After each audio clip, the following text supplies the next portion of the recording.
ओडिशा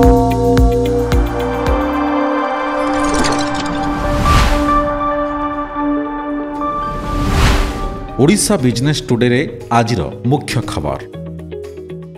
राज्य हेब 7 नुआ टेक टावर। पुलिस तदंत पई एसओपी कला क्राइम ब्रांच। कार्यक्रम खर्च रे 66% वृद्धि। नीलाम हेला सेलापाली ग्राफाइट खणी। गंजाम रो 3टी सहरर विकास हेब। राज्य रे डिजिटल रूपांतरीकरण को सुदृढ़ करने और नवसृजन को प्रोत्साहित करने 200 कोटी व्यय नुआ टेक्नोलोजी टावर निर्माण हेब। केन्दुझर और भुवनेश्वर समेत सारा राज्य में 7टी टेक टावर निर्माण हेब। एही टावर रे अत्याधुनिक इनक्यूबेशन जोन और नेटवर्किंग एरिया रहिबो। राज्य सरकार पुलिस तदंत बाबद को 50 कोटी टंका मंजूर करिसेंती।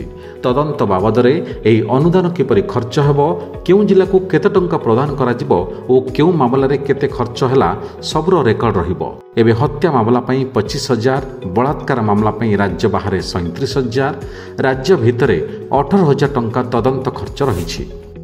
एप्रिल सुधा राज्य में सामग्रिक खर्च 35% बढ़ी बेले कार्यक्रम बाबद खर्च गत वर्ष तुलन में 66% बढ़ी।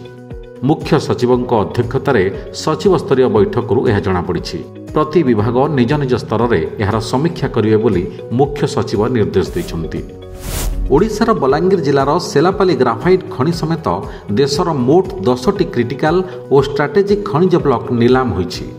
प्रथम थर पर पटास खଣି नीलाम होइथिबारु एहा द्वारा देशर आमदानी निर्भरता कमिबो। नीलाम लगी रखा जाइथिबा 55टी खଣି मध्यरु 34टी खଣି सफलतार सह नीलाम होइछि। गंजाम जिलार ब्रह्मपुर, छत्रपुर और गोपालपुर सहरर विकास पई विभिन्न विभागर सचिवों को चिठी लिखिछंती राज्य सरकार। ब्रह्मपुर सांसद प्रदीप पाणिग्राही प्रस्ताव क्रमे एही निर्देश दिया जाइछि। ब्रह्मपुर महानगर निगम रे अधिक पंचायत मिसाइबाकु मध्य प्रस्ताव रहिछि। It's all of your business. Business breaking.